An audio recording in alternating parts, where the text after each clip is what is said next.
Live, love Africa. What's your excuse for not coming? Please subscribe. Hello, I'm Dynasty Mirror.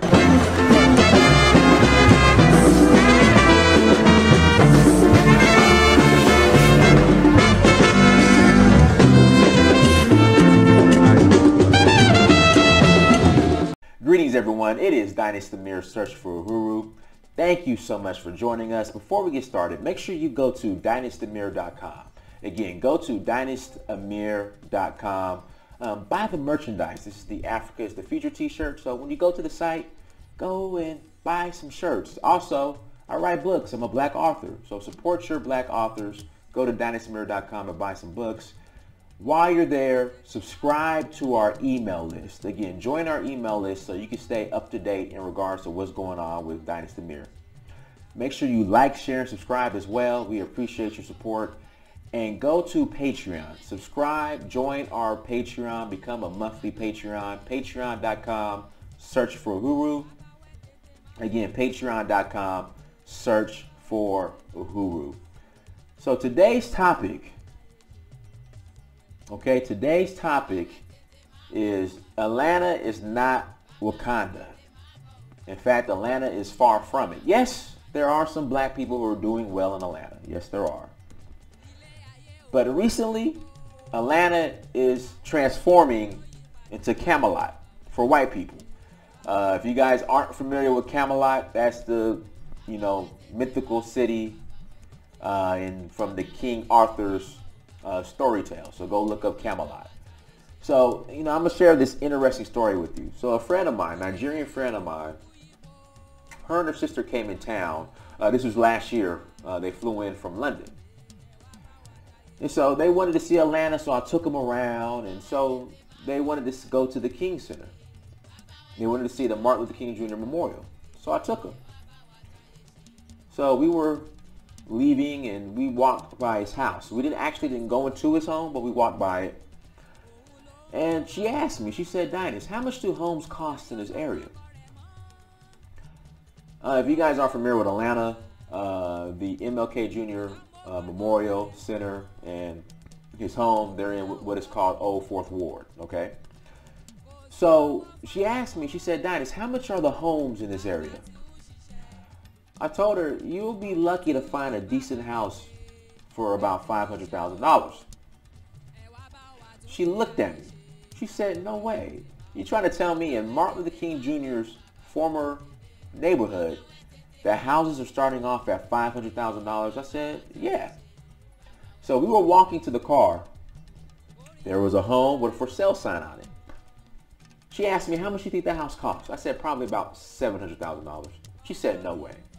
So I pulled out my phone, went to, I think Zillow or Redfin, one of these sites. And guess what? The house was for sale for $780,000. Not even 2 blocks from King's former home. So what we have to understand, and there was an article written about a week ago. The yearly income, right, for black families in Atlanta is about $29,000. The yearly income for white families in Atlanta is about $82,000. So we have to understand, with these numbers, how can we say Atlanta is Wakanda? How can we honestly say that Atlanta is Wakanda?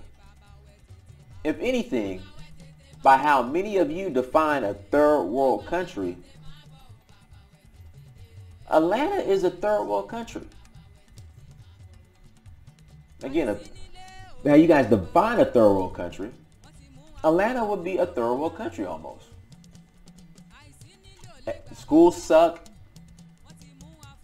For many, they can't afford health care. Health care sucks.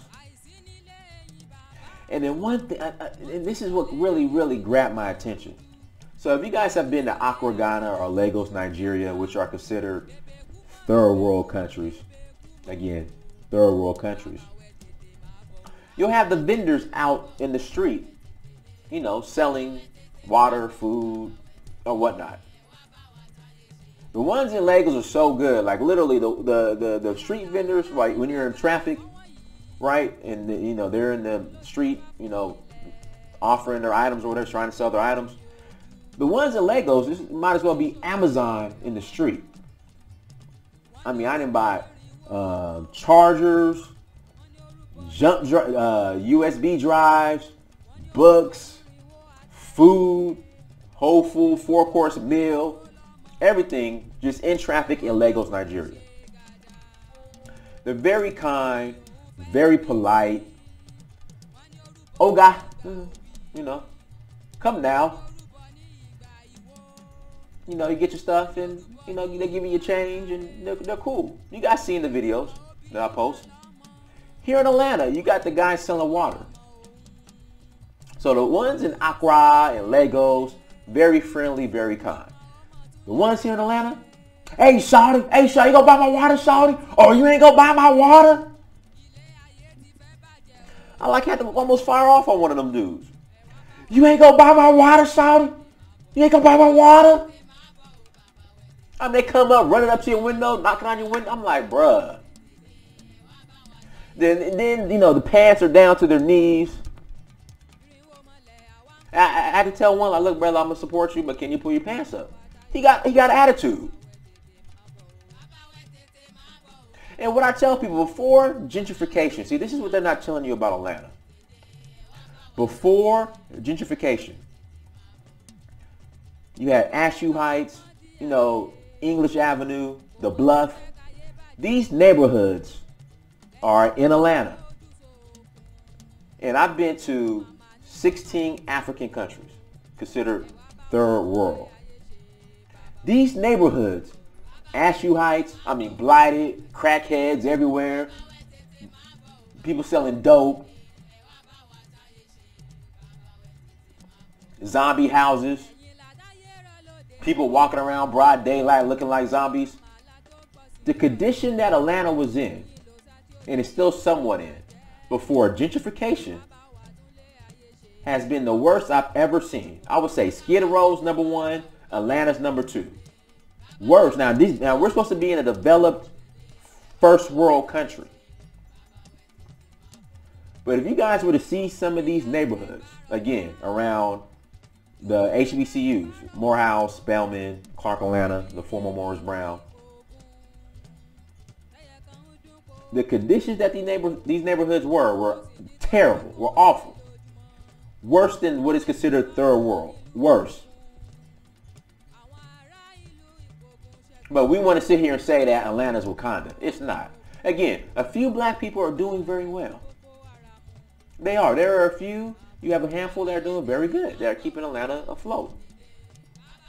And then you have this Atlanta's full. We don't need anybody else in Atlanta. You know, I keep seeing this meme on social media.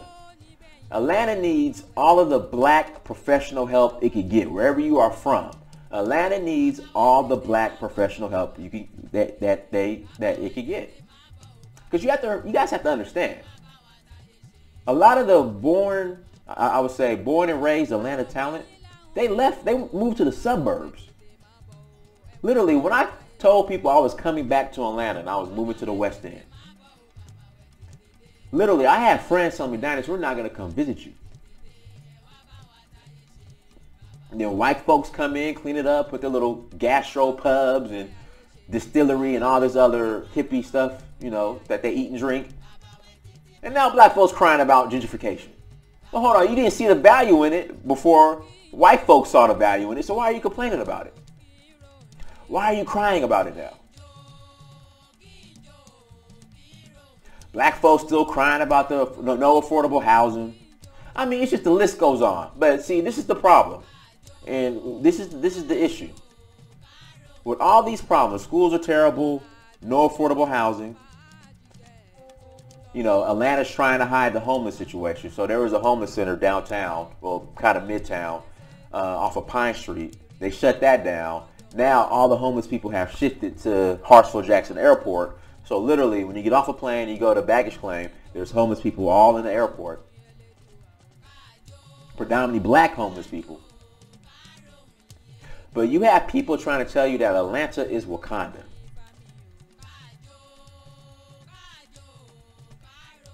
And the reason why this goes on, right?